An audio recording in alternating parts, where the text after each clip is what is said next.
11.10 that is atmospheric pressure.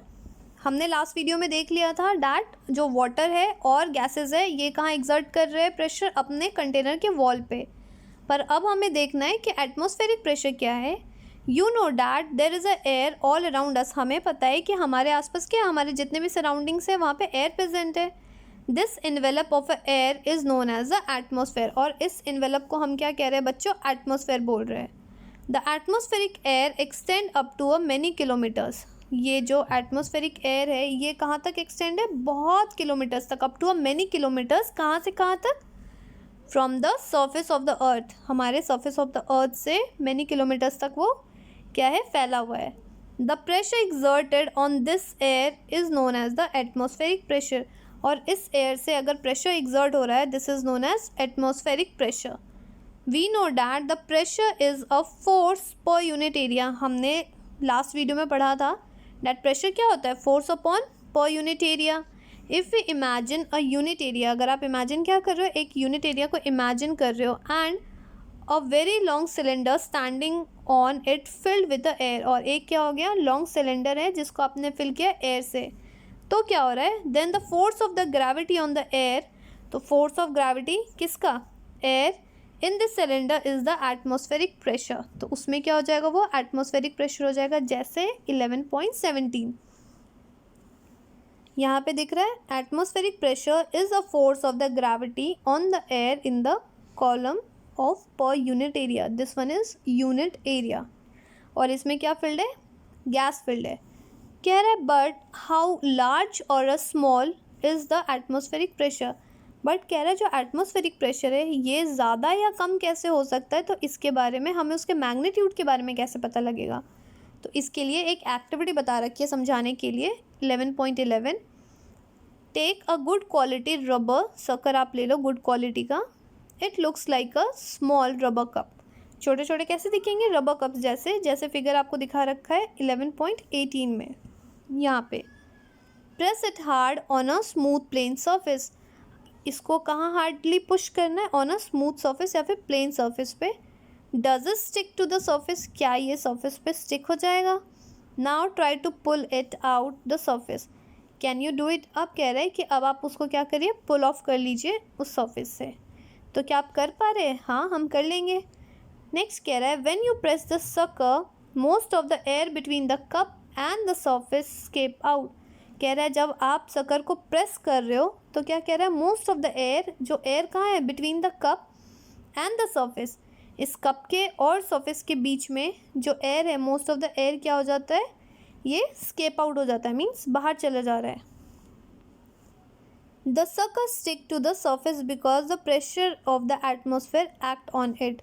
तो इसके कारण क्या हो रहा है, सकर क्या हो जाएगा बच्चों, एयर स्केप होने के बाद सकर स्टिक हो जाएगा कहाँ पे, सरफेस पे, बिकॉज प्रेशर क्या हो रहा है, अब द एटमॉस्फेयर उसके ऊपर एक्ट कर रहा है।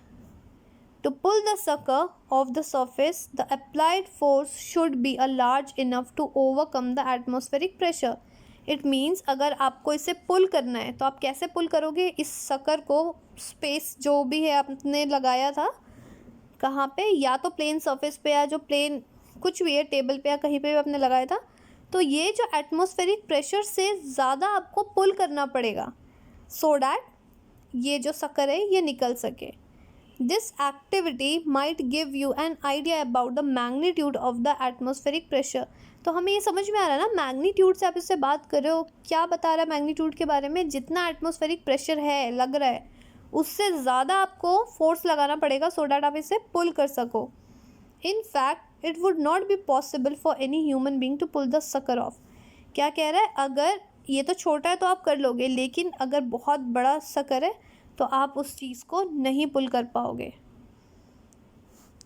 अगर कह रहा है if there were no air at all between the sucker and the surface. अगर कह रहा है कि जब उसमें किन के बीच में, सकर के बीच में और सरफेस के बीच में कुछ भी एयर नहीं है और सकर क्या है, काफ़ी बड़ा है, तो आप उसे पुल नहीं कर पाएंगे। छोटे छोटे होते हैं वो तो आप इजीली पुल कर सकते हो। Does it give you an idea how large the atmospheric pressure is. तो आप इससे अंदाज़ा लगा सकते हो कि एटमॉस्फेरिक प्रेशर कितना ज़्यादा स्ट्रॉन्ग है। The area of my head where 15 centimeter into 15 centimeter, how much forces of the air will exert on my head. कह रहा है कि अगर क्या हो रहा है, हेड का एरिया कितना होगा बच्चों 15 सेंटीमीटर और 15 सेंटीमीटर है, तो कितना एयर का फोर्स लग रहा है हेड पे। The force due to the air in the column of the height of the atmosphere and the area कितना है 15 सेंटीमीटर इंटू 15 सेंटीमीटर, फिगर दे रखा है 11.19 इज नियरली इक्वल टू, ये किसके इक्वल हो गया, to the force of gravity के ये इक्वल है ऑन एन ऑब्जेक्ट, मास कितना हो गया 225 kg। The reason we are not crushed, हम क्रश्ड क्यों नहीं हो रहे under this force of gravity, इतने फोर्स ऑफ ग्रेविटी के बाद भी हम क्रश्ड क्यों नहीं हो रहे, is that the pressure inside our bodies is equal to the atmospheric pressure. Means हमारे बॉडी का जो प्रेशर है वो इक्वल है किसके, एटमॉस्फेरिक प्रेशर के, वो इक्वल है and balances the pressure from the outside, तो अंदर भी उतना है बाहर भी उतना है, सो ये क्या हो रहा है, मेंटेन हो रहा है। नेक्स्ट कह रहा है, did you know Otto von ग्यूविक a German scientist on 17th century पे क्या किया था, invented a pump to extract the air out of the vessel. उन्होंने एक पंप को इन्वेंट किया था सो डैट आप एयर को एक्सट्रैक्ट कर सको from a vessel. With the help of this pump, इस पंप से क्या किया, he demonstrated dramatically the force of the air pressure के बारे में उन्होंने बताया।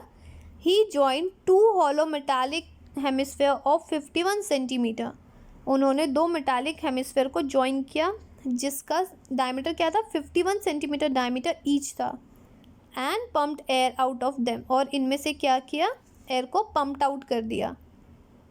Then he employed the 8 horses on each side, means इस साइड 8 horses है और दूसरे साइड भी कितने हो गए 8 horses हो गए, for each hemisphere to pull them apart।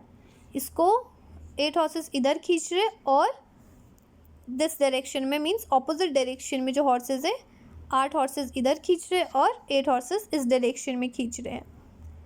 So great is the force of the air pressure that the atmosphere could not be pulled apart। तो ये क्या दिख रहा है कि जो फोर्स किसका है, एयर प्रेशर का ऑफ द हेमिस्फीयर, ये इसको पुल नहीं कर पा रहे। मीन्स ये जो हाफ ऑफ हेमिस्फीयर जो दिख रहा था ना, ये 8 हॉर्सेस इधर और 8 हॉर्सेस इधर, इसे पुल नहीं कर पा रहे हैं। फिगर क्या दिख रहा है, हॉर्सेस पुलिंग द हेमिस्फीयर। तो बच्चों चैप्टर यहाँ ख़त्म हो रहा है, कुछ कीवर्ड्स दे रखे हैं, इनको भूलना नहीं है, एग्ज़ाम्स में इनको काफ़ी ज़्यादा ध्यान देना है, और बाकी मैंने तो आपको हर चीज़ें समझा रखी है पहले से ही कि क्वेश्चन किस फॉर्म में आ सकता है। तो गाइस चैप्टर अच्छा लगा हो तो लाइक करिए, सब्सक्राइब करिए और ज़्यादा से ज़्यादा शेयर करिए अपने दोस्तों को।